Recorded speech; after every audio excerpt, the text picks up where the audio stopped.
first term and now in the second term. Okay, thank you. Thank you, everybody. Any questions, please? Treasury lifted sanctions on Iranian oil today, sir?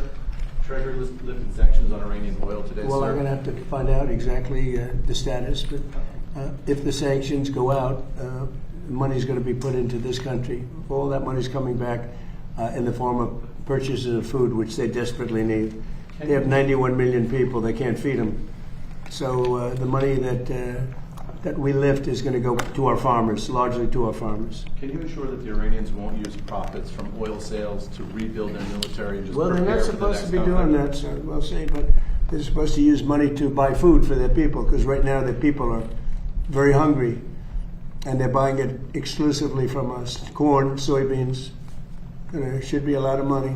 I hope it's a lot of money. If the war with Iran could cause a worldwide depression, as you noted, Mr. President, are you willing to risk economic catastrophe and strike Iran again? Well, not the way I'm doing it. Not the way It's not you're- going to cause depression. Yes, but if they don't abide by the Well, memorandum of nuclear understanding. weapon supersedes depression. Depression is real bad. Nuclear weapon will cause depression much more quickly. The way we're doing it, we have the opposite of a depression. We're doing really well. The numbers are incredible. The oil is at a level that nobody's ever seen before. Oil prices are way down. I think they're very comparable to what they were. Chris, I don't know, pretty comparable to what they were before we started. Right? They've returned most of the way back down. Yeah. So if Iran does not abide by the MOU, are you still When I willing for didn't strikes? say And it does it would give you cause leverage? a depression. I said it could cause a depression, right? And I said that I don't want to be Herbert Hoover. That's a president I don't want to be, because he was in charge during the Great Depression, and certainly a lot of bad things could happen. That would be one of the things. I don't think it would, but if it did, but no, if Iran doesn't live up to their agreement, or if they're not behaving, I will do what I have to do. Does that give them leverage over you, Mr. President? Say it? Does that give them leverage, the Iranians leverage over you? Oh, you're so leverage. Their Navy is gone. Their Air Force is gone. Their leaders are all dead. Their whole country's a mess. Their economy is shot. The Times, the fake New York Times said, oh, it's about the same as it was 4 months ago. No, 4 months ago they had a Navy, 159 ships to be exact. It's gone. The whole Navy's gone. Their 250 airplanes, all gone. Their anti-aircraft is gone. Their radar is gone. These guys love radar. Their radar is gone. Everything's gone. Their leaders are gone. Their whole country is gone. And the Times said, oh, they're about the same as they were 4 months ago. The reason the news is doing so badly, or let's put it another way, the reason that I won in a landslide, even though I got 92% negative press, all fake press, is because nobody believes the press anymore. And they have to start believing. When the Times and a couple of others, they're grasping for straws. When they say that Iran is about the same as it was 4 months. 4 months ago, they had a powerful Navy, they had a powerful Air Force. Most of their missiles are gone. Most of their launching pads are gone. Most of their manufacturing capacity for drones and missiles is gone. About 87% gone. And then I hear, oh, they're in such great shape. No, they're gone. And their first level of leaders, gone. Their second level of leaders, gone. Their third level of leaders, you have to hear the conversations. Who wants to be president? Well, I don't want it. Nobody wants to be president. And then we have to read that they're doing well. They're doing so badly. In the meantime, we're setting records. We have the strongest economy we've ever had. We have $18 to $19 trillion being poured into our country. We're building factories all over the place. We have more people working today than at any time in the history of our country at higher salaries. So when you ask a question like that, it's so stupid. Here's another beauty. Watch this one. Well, Here's a real beauty. earlier today, the Israeli Prime Minister Benjamin Netanyahu said his forces are not leaving Lebanon. That is a sticking point When did in he these tell that to you? conversations. He said it publicly in Israel Well, we're today. going to take a look at it. Well, what would you do to make sure that he doesn't Well, I'm not going sabotage to the tell you deal? what I'm going to do, but it gets solved. I'm a problem solver. I get problems solved real fast, including with Bibi. Go ahead. Thank you, Mr. Mr. President. Thank you. What's the latest you've heard from the Vice President? Are you happy with his negotiations? Yeah. And can you share a little bit about what Secretary Rubio will be doing in the Middle East this week? I think that they're doing a fantastic job. Our secretary is fantastic. I think he's maybe going to go down as the best ever. And I thought J.D. Vance this morning was fantastic. I watched his news conference, and from Switzerland, he's a very smart guy. Did a great job. You know, when I look at the Democrats, I call them the Democrats. They're dumb. The Democrats. When I watched that, where one of them thought it was World War XI. She said World War XI. She meant World War II. You know about that, right? This is one of their potential leaders, Ilhan Omar, who married her brother to get into the country, by the way, illegally. But when I watch AOC have no idea, what a simple question, what happened when she was over in Switzerland, which she probably never went there before, but she was. And then I watch somebody like JD or Marco. I said, what a difference. What a difference. What a difference a brain makes. Mr. President, the candidate that you endorsed in Colombia for this. Sir, you've been quite critical of Prime Minister Starmer, and he's now resigned. Your thoughts, and who would you like to see as the next Prime Minister of the UK? I was critical only from the side because I think he's a lovely man, but I said you're really messing up energy. You have windmills all over the place. In the meantime, you have the North Sea oil, and they won't let anybody drill. It's one of the great fields in the world, and they haven't even found most. You know that the UK buys much of its energy. You know where? Norway. You know where they get their oil? The North Sea. The UK has a much better portion of the North Sea. They don't want to do it for environmental purposes, okay? And I told him he's a very nice man. I mean, sort of a friend of mine. I mean, he was not good to us with NATO, Pete, right? He said we can't use the island to land. That was the first. For a couple of weeks, he said, well, but ultimately I gave it to you now. That was a bad move. That hurt him badly. But I mean, I wish him well, but he's got two problems, energy and immigration and crime. But energy and immigration. You have a preference on the next one, sir? And he's really hurt himself very, very badly. Please go. Mr. President, can you tell us about your meeting with the defense contractors on Wednesday and what you plan to tell them? The meeting coming up, because I've met with them before. We're building plants all over the country. They are not allowed to take any more stock buybacks. Do you do stock buybacks by any chance? Not too much, right? You know, because you want to invest in product. It's just an artificial way of raising a price if you're running a bad company. So they spent $51 billion on stock buybacks instead of spending them on plants. Now they're spending, they can't do that anymore. Now they are spending a lot of money. We're building many plants throughout the country. They're dealing with General Motors. They're dealing with Ford. But I know General Motors is all excited about building weapons now. They have some plants which are going to switch over, and we're going to build weapons, including the Patriot, including the Tomahawk, and lots of other things. And we're really in a big, strong economic push to do the weapons. And some of the car companies, if they have any excess capacity, they're making a deal to build missiles and the Patriot in particular. We have quite a few of them, but we want to make sure we have always a lot of them. Mr. President, of Colombia, the candidate that you endorsed. Thank you, Mr. President. Congratulations on the quantum physics EO to all of Thank you. Vice President Vance said that there are mechanisms in place to make sure that there's not escalations with the Strait of Hormuz and with Israel and Lebanon. Can you talk about what those mechanisms are, and are you in direct talks with the Supreme Leader, Moshe Mohammadi? Look, here's the thing. As long as they respect us, I don't want to use the word fear, because that's an inappropriate word, but as long as they respect us, we're not going to have any trouble. We have total control of the Strait. So the mechanism is We respect. have a Navy that had a blockade. I think the blockade was more impactful than dropping bombs, if you want to know the truth. It was like they call it the steel wall. Nobody got through. Not one ship got through, able to go to Iran. They got through if we wanted them to go through. And we could set that up again in about 15 minutes. I would say, Pete, one phone call. How long would it take? Maybe half hour? They're ready to go right now if you need to. Yes, sir. It'll be before we finish the meeting. No, we have, as long as they respect us, we're going to be fine. If they don't respect us, things wouldn't be good, but they have a lot of respect. Don't forget, we had presidents that should have done this for 47 years. Nobody did it. Obama gave them a road to a nuclear weapon. I gave them a wall against a nuclear.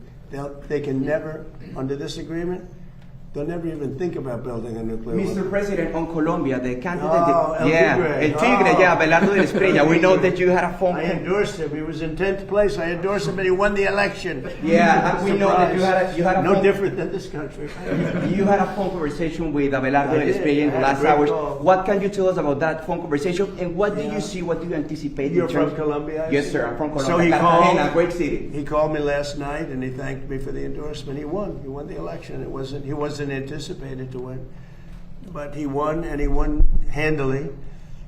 It's just an honor. He was just a good man. I'd watch him a little bit speak, and he always speak. You know, when people like me, I like them. It's very simple. It's a very simple formula, and I like him. He said really nice things about me and the job we've done in the United States, and very, very powerful. And he won an election in Colombia that, I don't know, some people were surprised because he was a little bit further down the pack, but he won easily last night. He won by, he called me at 8:30 in the evening just to thank me very much. And I said, you ran a great campaign. He said, El Tigre, right? Yeah. And what do you anticipate for the relation with Colombia? Colombia is such Good, an much important. better. It'll be better. He's going to be a great president. Are the contractors who did the initial work with the reflecting pool, are they to blame for the current condition, or is it No, the no, vandals we that have you vandals. mentioned? No, introduced? vandals. You know, we have 100 and we have I think 290, 300 foot slit right through it, probably a box cutter or a knife of some kind. We had people lifting up the basic, some of the, it's not a lot of damage, but we'll probably have to let the water out and refix it. They went in there with a knife. I was just told by the people over at Parks, they have 5 people are arrested and 5 people are under investigation right now. And it's a sad thing. In addition to that, we put brand new, beautiful grass all around. They put these massive letters on the grass. You probably know about that, right? And they said 8647. They probably got that from the dirty cop. Told me, you know he's a dirty cop, don't you? Dirty cop. He's a crooked guy. They destroyed the grass. So that's a big thing. But we're going to get it back very soon. National Guard and police have been all over the mall. How would these vandals have gotten so close to do something like that? Do you have any proof of I the mean, slit? we didn't have a lot of them then. Who would think that somebody would go into a pool and take a knife and start cutting it? But do you have proof of that they used the knife? Do you have photos or video? Well, let's put it this way.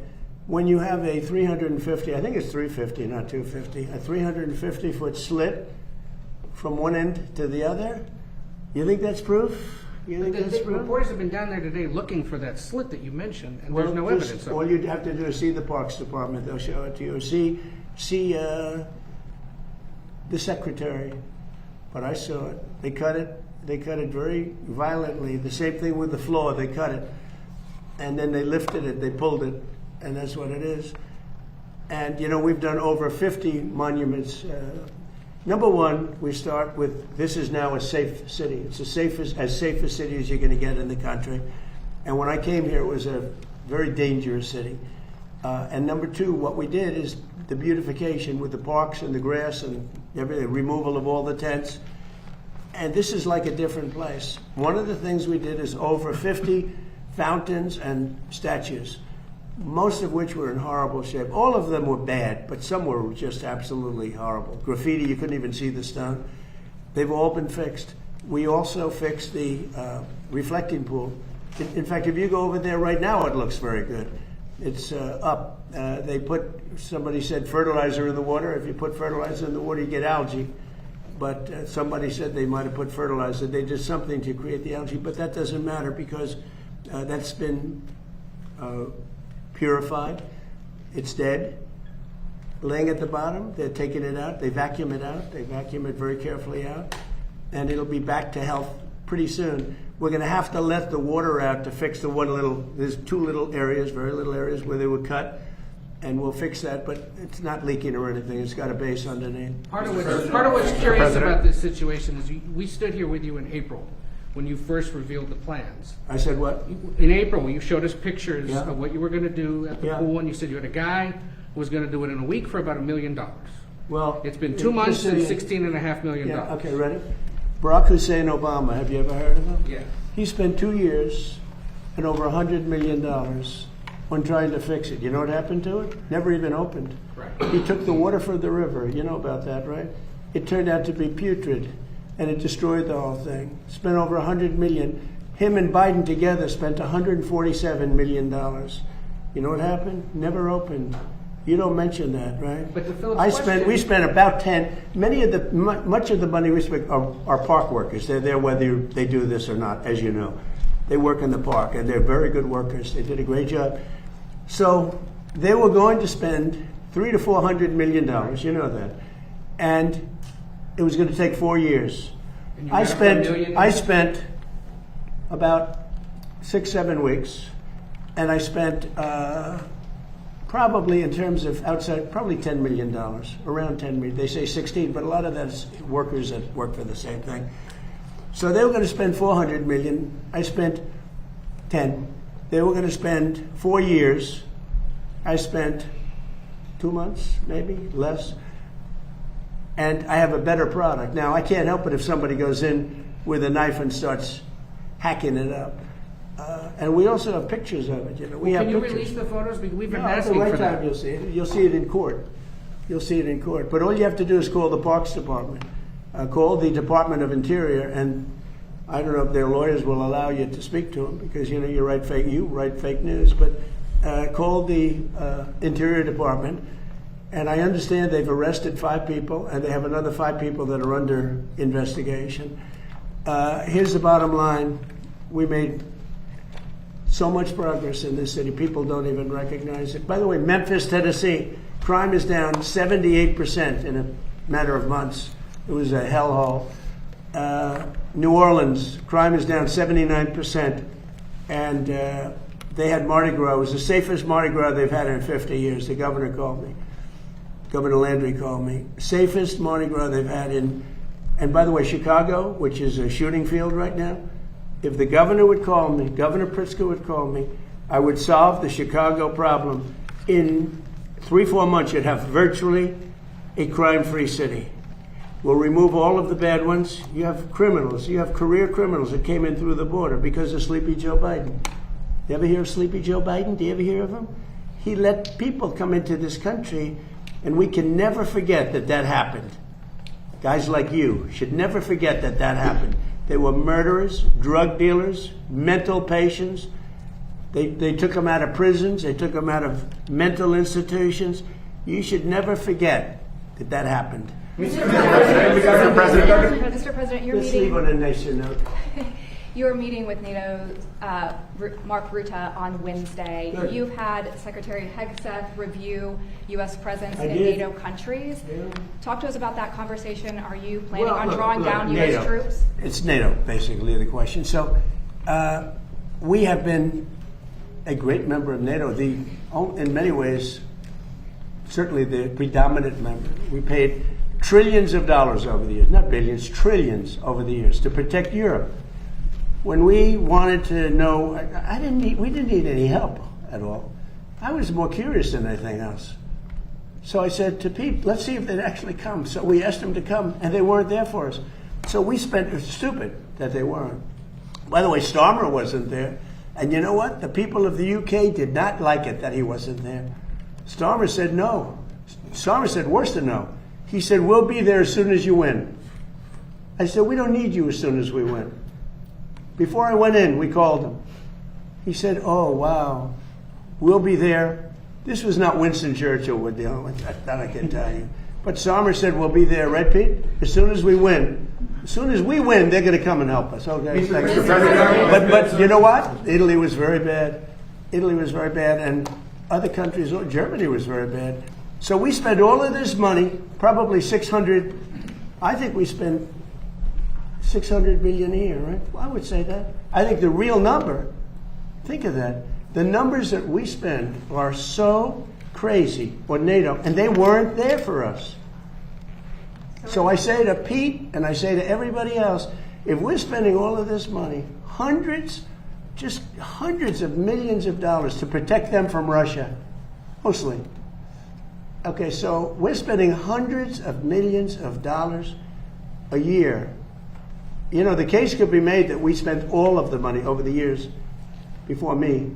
I cut it back. But listen, we spend all of this money, and then when we want to maybe have help on small stuff, this is small time. This is not the big one.